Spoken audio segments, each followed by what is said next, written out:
दक्षिण अफ्रिका भन्ने देश त्यो समयसम्म त्यो देश परिवर्तन हुन सकेन। त्यो बेलासम्म त्यो देशको जनताहरूले आफ्नै देशमा मालिक भएको अनुभूत गर्न सकेनन्।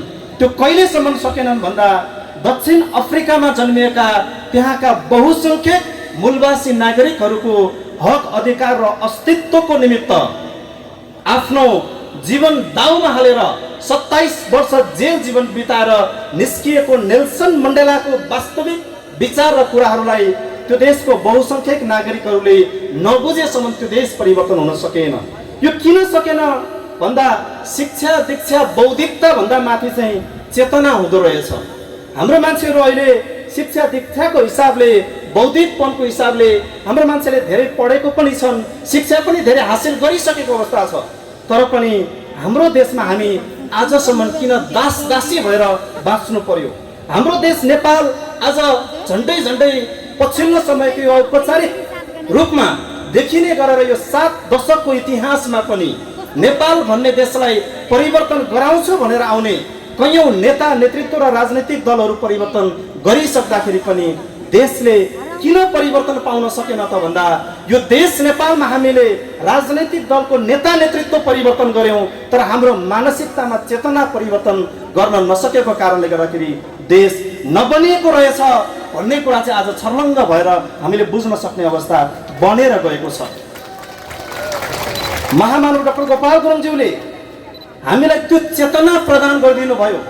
शिक्षा दीक्षाको ठाउँमा प्राथमिक रूपमा मानिसको हृदयभित्र चेतना भयो भने गर्न सक्छ भन्ने कुरा देखाइदिनु भयो। हामी भर्खरकै जल्दोबल्दो एउटा उदाहरण लिगौँ।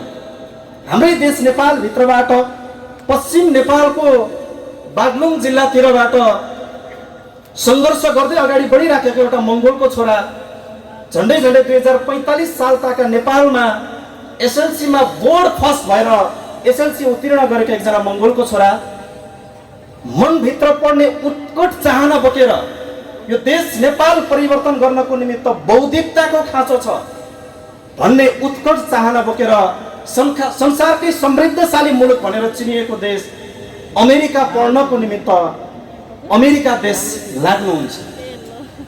अर्काको देशमा गएर सङ्घर्ष गरेर झन्डै 15 वर्षको अध्ययन सकेर विश्वकै सर्वोत्कृष्ट पुरस्कारबाट विजेता भएर उहाँ चाहिँ संसारमै नाम कहलिएको एउटा वैज्ञानिक बनेर संसारकै विकसित मुलुक अमेरिका देश त्यागेर हाम्रै जस्तो नेपाल बनाउनु पर्छ भन्ने उत्कट चाहना बोकेर नेपाल भन्ने देशतिर फर्केर आउनुहुन्छ झन्डै 55-60 सालतिर। त्यही समयमा 55-60 सालकै समयमा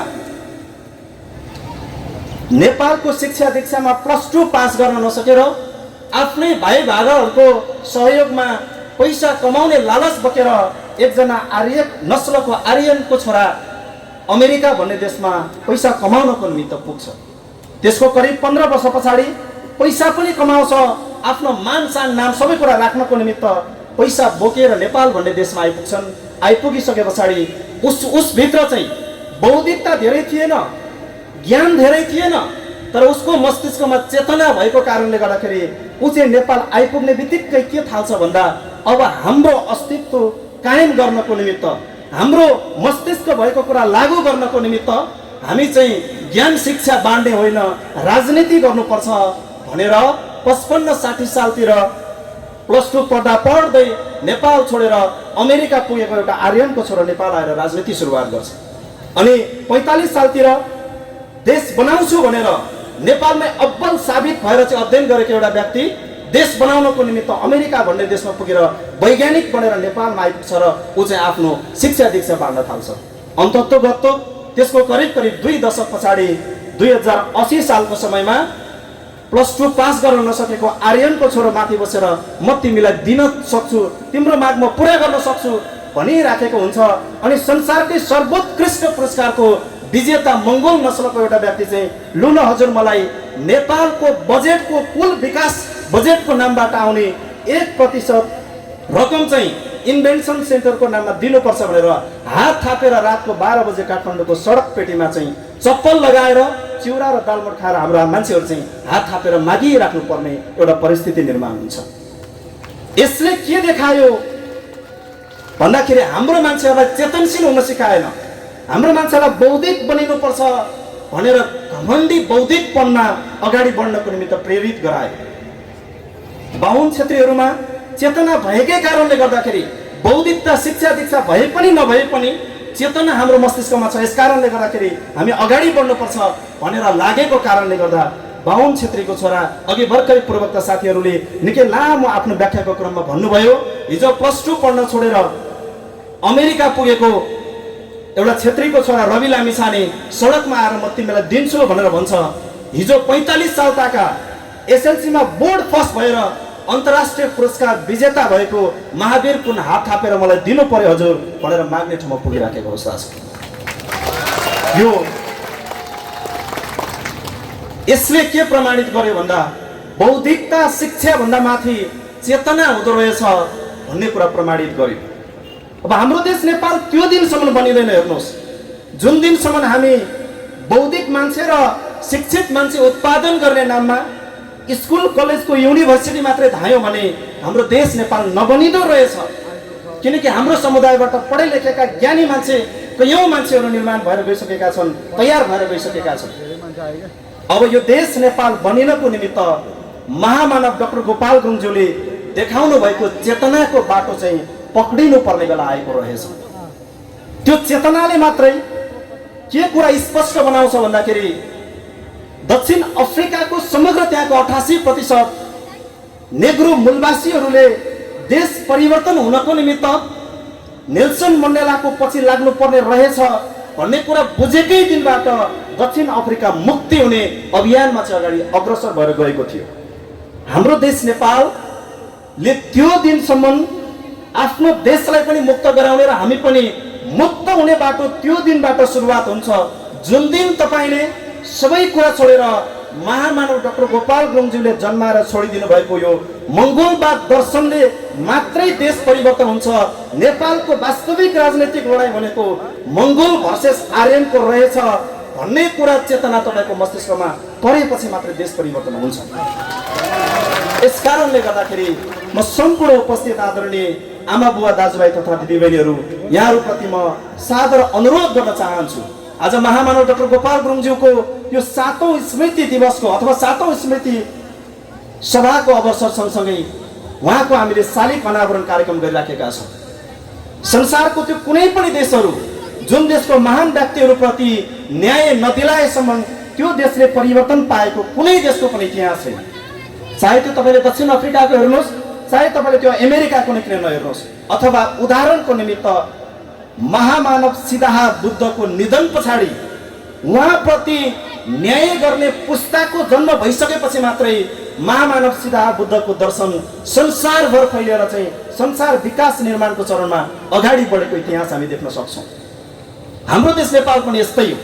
यो देश नेपालभित्र हाम्रो निमित्त यत्रो त्याग गरेर लडिदिनु हुने महान व्यक्ति महामानव डाक्टर गोपाल गुरुङज्यू प्रति अघि नै पूर्वोक्त साथीले जोड्दै हुनुहुन्थ्यो। महामानव डाक्टर गोपाल गुरुङज्यूको अन्तिम दाह संस्कार हामीले आजभन्दा करिब 7 वर्ष अगाडि यहीँ गर्ने बेलामा सयौंको संख्यामा उहाँलाई हामीले अन्तिम विदाई गरेका थियौँ।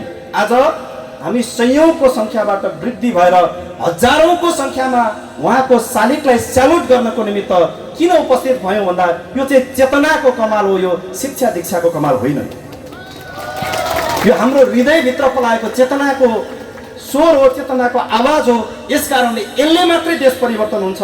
तपाईँ हामी चेतनशील भइसकेपछि मात्रै देश परिवर्तनको दिशामा जान्छ।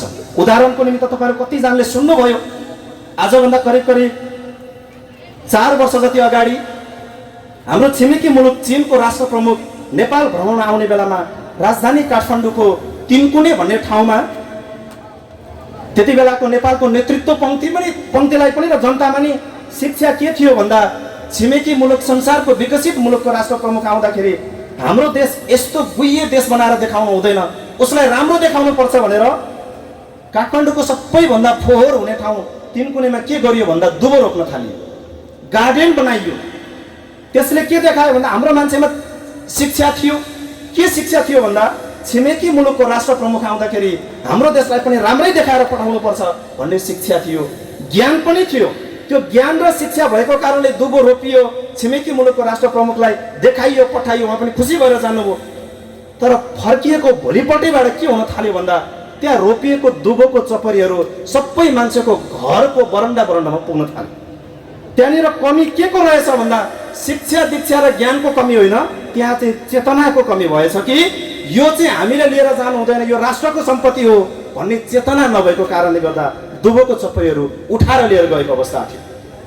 यस कारणले हामीले अब बुझ्नुपर्ने कुरा चाहिँ के आएको छ यति बेला भन्दा शिक्षा दीक्षा सँगसँगै महामानव डाक्टर गोपाल गुरुङज्यूले चाहिँ हामीलाई चेतना भरिदिनु भयो। त्यही चेतनाको कारणले गर्दाखेरि आज हामी यो अब्बल साबित भएर अब हामी यो देश नेपाल बनाउनको निमित्त हाम्रो आउने भावी सन्ततिहरूको उज्जवल र सुनिश्चित भविष्य निर्माण गर्ने एउटा अभियानमा अगाडि बढ्न सक्ने सक्षम व्यक्तिहरू तयार चाहिँ कसले गरायो त भन्दा त्यो डाक्टर गोपाल गुरुङज्यूले हामीलाई सिकाउनु भएको, उहाँले हामीलाई छरिदिनु भएको त्यो चेतनाको ज्योतिले चाहिँ अब काम गर्न थालेको छ। यसकारणले गर्दाखेरि म सम्पूर्ण उपस्थित आदरणीय महानुभावहरूप्रति यही अनुरोध गर्दै समयको पाबन्दी छ, अग्रज आदरणीय व्यक्तित्वहरूले अझै आफ्नो लामो सम्बोधन राख्नुहुन्छ किनकि एउटा ऐतिहासिक कार्यक्रममा हामी लागिराखेका छौँ र अन्तिममा अब हामीले यो सङ्गठनमा लागेर सबै कुराहरू भइसकेर चेतनादेखि लिएर सबै कुराहरू जोडिएर हामी अगाडि बढ्दै जाने क्रममा हिजो महामानव डाक्टर गोपाल गुरुङज्यूले पनि कार्यकर्ता तहमा त्यही कुराहरू अपिल गर्दै ल्याउनु भएको थियो। अहिले पनि हामीलाई यो सङ्गठनको यो अभियानमा कुद्दै जाने क्रममा सङ्गठनको श्रद्धेय प्रेसिडेन्ट बुद्धलाल मेचीज्यूले हामीलाई सधैँभरि प्रशिक्षित गर्नुहुन्छ। अगाडि बढ्न थालिसके पछाडि अब कहिल्यै पनि पछाडि फर्केर हेर्नुहुन्न।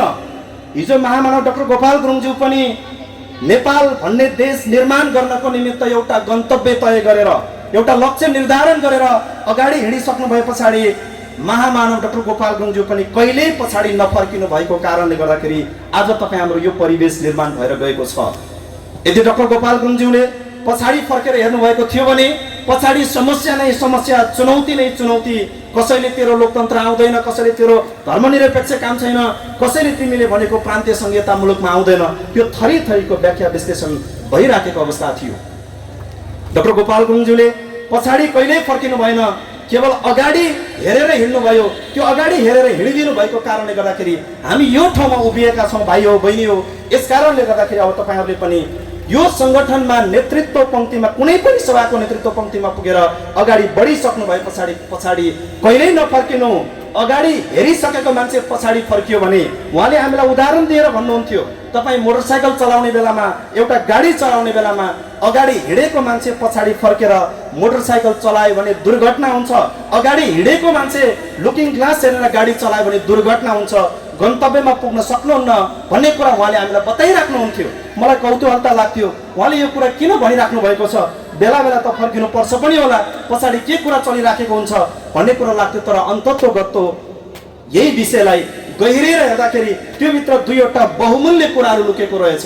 एउटा देश नबन्नुको कारण पनि त्यहीँभित्र रहेछ, एउटा हाम्रो सङ्गठनमा आएर अगाडि बढ्दै गरेको साथीहरू सफल हुन नसक्नुको कारण पनि त्यहीँनिर रहेछ। अध्ययन गर्दै गर्दै गर्दै जाँदाखेरि त्यसलाई अध्ययन गर्दै गर्दै गर्दै जाँदाखेरि अन्तिममा मैले गएर त्यहाँभित्र दुईवटा कुरा भेटेँ।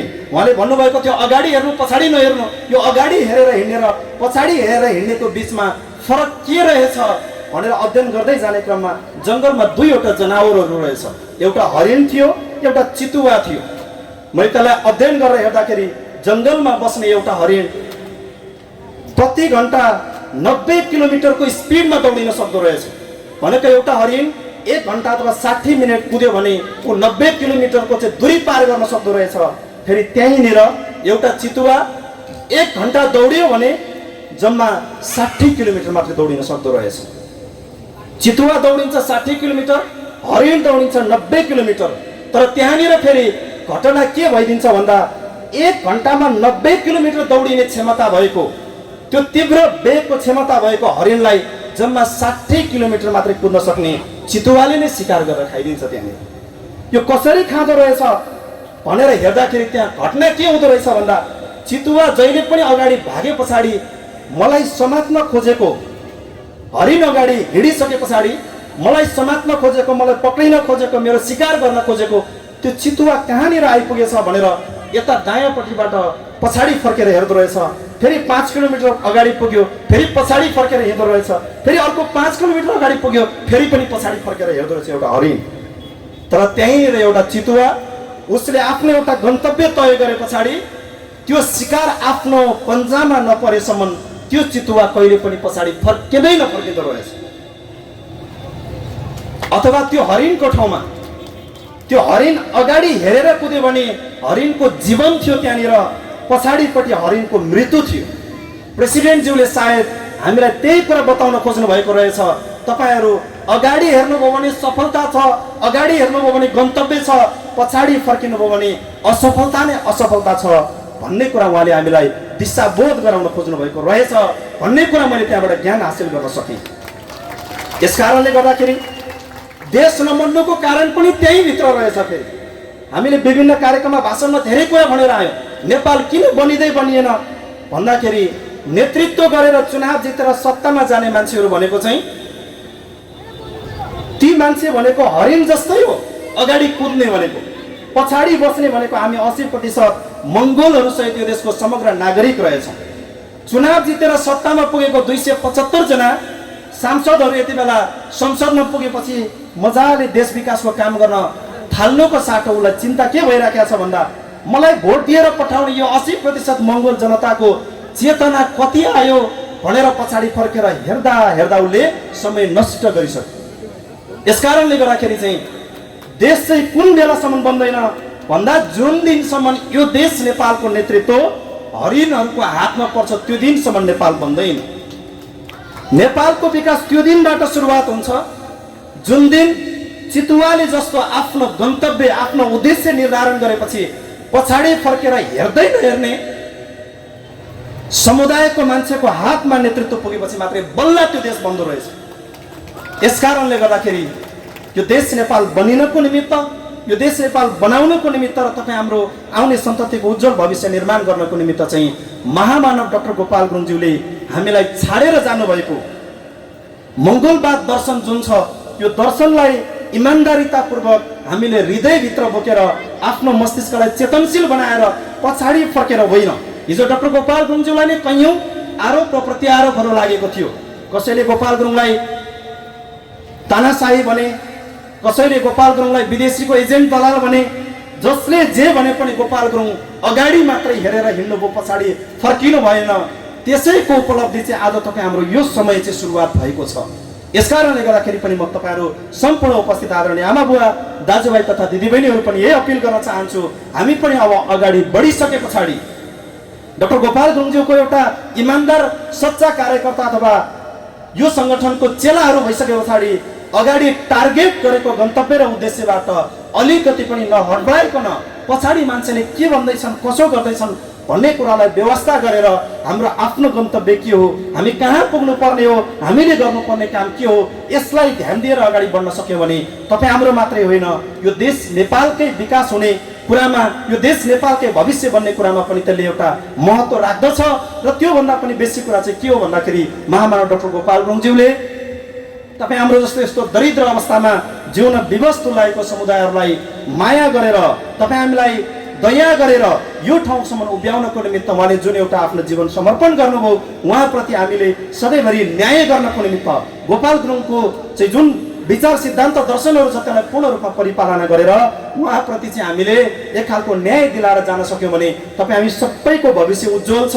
त्यो संसारको इतिहास हामीले पल्टाएर हेऱ्यौँ, दक्षिण अफ्रिका भन्ने देशले नेल्सन मण्डेलालाई भुल्न थाल्यो भने, नेल्सन मण्डेलाले भनेको बाटो तोडमोड गर्न थाल्यो भने त्यो देश पनि त्यस्तै भएर जान्छ। त्यहाँको समग्र 88% बहुसङ्ख्यकताको मूलवासी नेग्रो मूलवासी समुदायका मान्छेहरूले नेल्सन मण्डेलालाई सधैँभरि आफ्नो हृदयभित्र बोकेर उनीहरूले चाहिँ नेल्सन मण्डेलालाई न्याय गरेको कारणले गर्दाखेरि आज त्यो देश बनिएर गएको छ।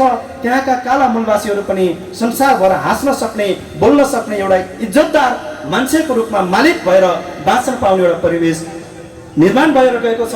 र हाम्रो देश नेपालमा पनि महामानव डाक्टर गोपाल गुरुङज्यूप्रति न्याय दिलाउनको निमित्त उहाँले भनिदिनु भएको, उहाँले बोलिदिनु भएको जुन यो चेतनाको कुराहरू छ यो गाउँ समाज र बस्तीहरूमा पुर्याउन सक्यौँ भने तपाईँ हामी सबैको भलो हुन्छ, तपाईँ हामी सबैको हित हुन्छ। यस कारणले गर्दाखेरि यसको पछाडि लाग्नको निमित्त तपाईँहरू सबैजना चाहिँ एउटा खालको भित्रैबाट प्रतिबद्ध भएर अगाडि बढ्न जरुरी छ भन्ने कुरा यहाँहरूको बिचमा राख्दै समयको पाबन्दीलाई ख्याल गर्दै देशमा अग्रज आदरणीय व्यक्तित्वहरू हुनुहुन्छ जसले डाक्टर गोपाल गुरुङज्यूको विषयमा उहाँले हामीलाई अगाडि बढ्नको निमित्त व्यावहारिक रूपमा उहाँले दिनुभएको सबै कुराहरूले परिपूर्ण भएर बस्नुभएको अग्रज दाइहरू हुनुहुन्छ। उहाँहरूको विशेष सम्बोधन हामीले सुन्छौँ।